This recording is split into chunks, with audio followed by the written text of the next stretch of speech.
نجب ینجب کرم سے، نجبن و نجابتن بزرگ ہونا، شریف ہونا یا معزز ہونا۔ قال یزیدی اول ما ظہر من نجابت المامون سدادی، یزیدی کہتے ہیں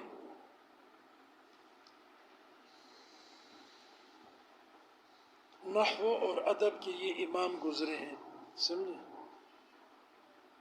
ابو عبداللہ ابن عباس،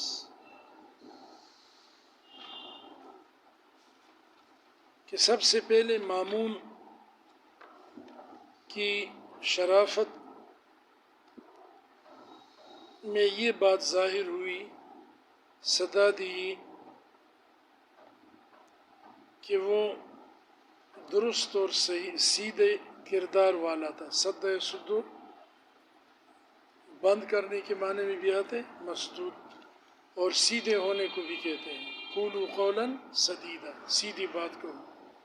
اس کی درستگی کی بات یہ ہے انی کنت اؤدبہ، کہ میں اس کو ادب سکھاتا تھا۔ یہ شہزادہ تھا مامون، ہارون الرشید کا بیٹا، سمجھے۔ تو انہوں نے ایک عالم کے حوالے کیا تھا کہ ان کو آپ تہذیب اور علم سکھائیں۔ فوجہت الیہ یوما لیخرج، ایک دن میں اس کی طرف گیا کہ یعنی اس کی طرف میں نے بھیجا ایک آدمی کو کہ اس کو بلاؤ کہ وہ نکل آئے۔ فابطأ، لیکن مامون نے آنے میں دیر کی۔ بطیء سست کو کہتے ہیں، ابطأ یبطئ دیر کرنا۔ فقلت لسعید الجوہری وهو فی حجرہ، میں نے سعید جوہری کو کہا، وہ فی حجرہ،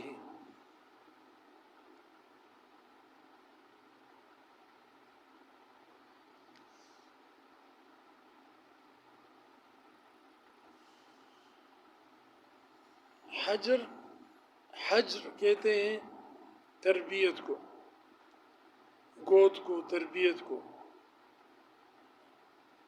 اور حجر جیم کے فتح کے ساتھ پتھر، اور حجر رکاوٹ کو کہتے ہیں، حجرم محجورا، آڑ، رکاوٹ۔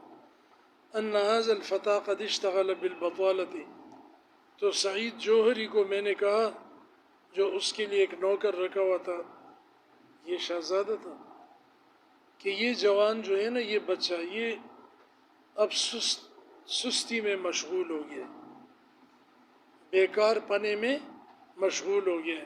فقال سعید قومہ بالادب، تو سعید نے مجھے کہا کہ اس کو سیدھا کرو ادب سکھا کر۔ قوم امر ہے باب تفعیل سے، سزا دے دو اس کو۔ فلما خرج ضربت 3 درر، جب باہر آیا تو میں نے اس کو 3 چابک مارے۔ فإنه لیبکی، وہ رونے لگا۔ اذا بجعفر ابن یحییٰ، تو دیکھا کہ جعفر ابن یحییٰ، ہارون الرشید کا وزیر اعظم سمجھے، بڑا وزیر تھا یہ، وہ آیا۔ قد استأذن علیہ، اس نے اجازت مانگی اس کے پاس آنے کی۔ فوثب الی فراشی مسرعا، تو اس نے جلدی سے اپنے بستر کی طرف جا کر چھلانگ لگائی، مامون نے۔ وثب یثب مانا چھلانگ لگانا، مسرع اسرع یسرع جلدی کرنا، تیزی کرنا۔ ویمسح عینیہ، اور جلدی سے اپنے آنکھوں کو ملا، مسح یمسح ملنا، خشک کرنا، یعنی جو آنسو آ رہے تھے اس کو چابک لگے تھے تو جلدی سے آنسو پہنچ لیے کہ یہ وزیر اعظم آیا ہے، اس کو پتہ نہ چلے۔ فجلس، بیٹھ گیا۔ ثم قال لیدخل، پھر کہا کہ ہاں آ جائے اب وزیر جعفر۔ فدخل، وزیر آ گیا۔ فقمت من المجلس، میں مجلس سے اٹھ کے چلا گیا۔ وخشیت ان یشکونی الی جعفر، اور مجھے یہ ڈر تھا کہ وہ میری شکایت لگا دے گا جعفر کو، خشیہ یخشا، ڈرنا۔ فألقى منه ما اکرہ، پھر جعفر سے مجھے وہ بات سننی پڑے گی جو میں ناپسند کرتا ہوں، یعنی ایسی کوئی سخت بات کر دے گا مجھے کہ تم نے شہزادے کو مارا یہ ہو. فاقبل علیہ بوجہ طلق، لیکن مامون جعفر کے ساتھ خندہ پیشانی سے متوجہ ہوا. سمجھے نا؟ وجہ طلق یہ کشادہ روئی، خندہ پیشانی کہ بالکل اس کو کوئی تکلیف پہنچی نہیں. وحادثہ، اور اس کے ساتھ آپس میں بات چیت کی. وضاحکہ، اور اس کے ساتھ ہنسی مذاق بھی کیا مامون نے جعفر کے ساتھ. فلما ہم بالحرکہ، جب جعفر جانے لگا، ہم یہم ارادہ کرنا، قال یا غلام دابتہ، تو جعفر نے کہا کہ اے غلام میری سواری کو ٹھیک کرو، تیار کرو، یعنی میری سواری کا جانور پیش کرو، لے آؤ. ورجعت، اور میں واپس لوٹ آیا مامون کے پاس. فقال ما حملک ان قمت عنا، تو مامون نے کہا کہ آپ کیوں استاد سے کہا کہ آپ ہم سے اٹھ کر چلے گئے، کس چیز نے آپ کو اس پر اٹھایا، برانگیختہ کیا. فقلت خفت ان تشکونی الیہ، مجھے اس کا ڈر تھا کہ تم میری شکایت کرو گے وزیر کے سامنے. فیؤبخنی، وہ مجھے پھر ڈانٹے گا. ابخ یؤبخ، توبیخ ڈانٹ ڈپٹ کرنا. فقال انا للہ، مامون نے کہا کہ انا للہ یا ابا محمد، یہ اس کے استاد یزیدی کی کنیت ہے، ابو محمد، ما کنت اطلع الرشید علی ھذا، میں اپنے والد ہارون الرشید کو بھی اس پر مطلع نہیں کروں گا، نہیں بتاؤں گا کہ مجھے استاذ نے آج مارا ہے. فکیف اطلع جعفرا علی انی احتاج الی ادب، تو میں جعفر جو وزیر ہے اس کو کیوں بتاؤں گا جب کہ میں ادب کا محتاج ہوں. یغفر اللہ لک، اللہ آپ کو معاف کرے. فکنت احابہ بعد ذالک، اس کے بعد ان کے استاد یزیدی کہتے ہیں کہ میں ڈرتا تھا مامون الرشید سے کہ یہ اتنا باادب اور اتنا سمجھدار بچہ ہے کہ اس کو بلا وجہ کہیں میں سزا نہ دیں.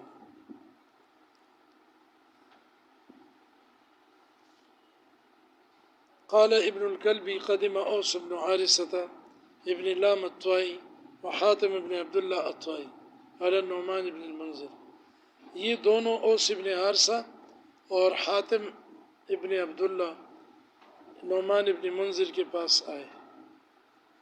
یہ عرب کا بادشاہ گزرے نعمان ابن منذر، اور حاتم تائی تو مشہور سخی گزرا ہے.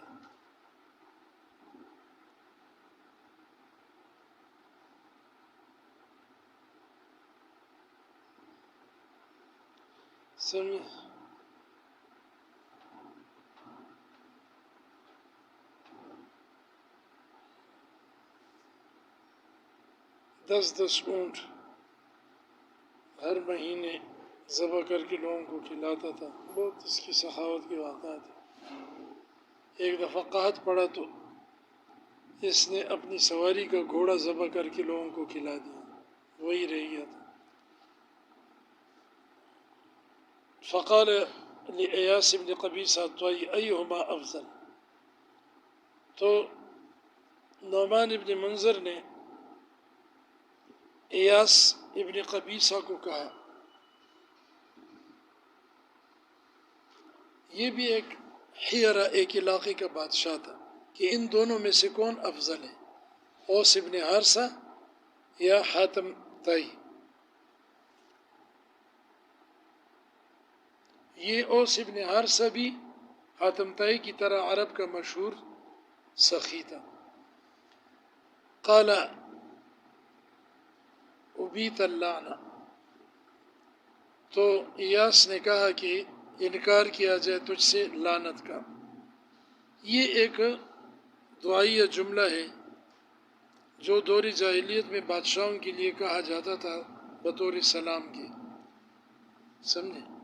یعنی ان کاموں سے اور ان باتوں سے آپ کی حفاظت ہو جو لعنت کا سبب بنتی ہے. ابا یا ابا مانے انکار کرنا. ایھا الملک، ملک، اے بادشاہ، انی من احدہما، میں تو ان دونوں میں سے ایک کے ساتھ تعلق رکھتا ہوں، ولیکن سلوا عن انفسہم، آپ خود ان سے پوچھیں ان کے بارے میں، فإنہما یخبرانک، وہ خود آپ کو بتائیں گے۔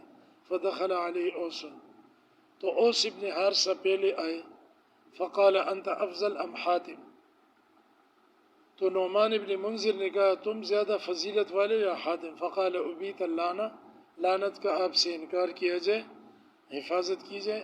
ان ادنی ولد حاتم افضل منی، حاتم کا تو ایک چھوٹے درجے کا بیٹا بھی مجھ سے افضل ہے۔ ولو کنت انا وولدی ومالی لحاتم، اور اگر میں اور میرا بیٹا، میری اولاد اور میرا مال سب حاتم کے ہوتے، لتہبنا فی غدات واحدہ، تو وہ ہمیں ہبہ کر دیتا، خرچ کر دیتا ایک صبح میں، سمجھے؟ ہاں، اتحاب بمانا ہبہ کرنا۔ ثم دخل علیہ حاتم، پھر حاتم آیا بعد میں، فقال لو انت افضل ام اوس، تم افضل ہو یا اوس؟ فقال ابیت اللعن، یہ وہی تحیہ اور سلام کا بادشاہ تھا، لعنت کی آپ سے انکار کیا جائے۔ ان ادنی ولد لاوس افضل منی، اس کے تو ایک کم درجے کی اولاد مجھ سے افضل ہے۔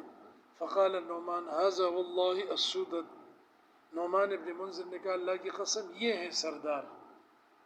وَأَمَرَ لِكُلِّ وَاحِدٍ مِّنْهُمَا 100 مِّنَ الْإِبِلِ، دونوں کو 100 اونٹ دینے کا حکم دیا کہ یہ سردار ہے، دونوں ایک دوسرے کے لیے مخلص، خیر خواہ، دل میں عزت رکھنے والے۔ آج کل تو ایک دوسرے کو گراتے ہیں، اگر پتہ چلے کہ وہ مولوی صاحب کو لوگوں نے بہت عزت دی ہے تو کہتے ہیں لوگوں کو پتہ نہیں ہے کہ یہ مولوی صاحب اندر سے کیا ہے، اتنی عزت اس کو کیوں مل گئی؟ علماء میں یہ ہے، عوام تو چھوڑ، ادھر مالدار ہیں، میں نام نہیں لیتا، ایک دوسرے کے ساتھ ایسے کہ یہ مجھ سے آگے کیوں بڑھ گیا، اس کی جائیداد کیوں زیادہ ہو گئی۔ تو یہ بڑے افسوس کا مقام ہے، جو حقیقی صفت اور کمال والے لوگ ہوتے ہیں وہ اس طرح نہیں کرتے، ان کا ظرف اور ضمیر چھوٹا نہیں ہوتا بلکہ بڑا ہوتا ہے، وہ دوسروں کو کندھا دے کے اٹھاتے ہیں، گراتے نہیں۔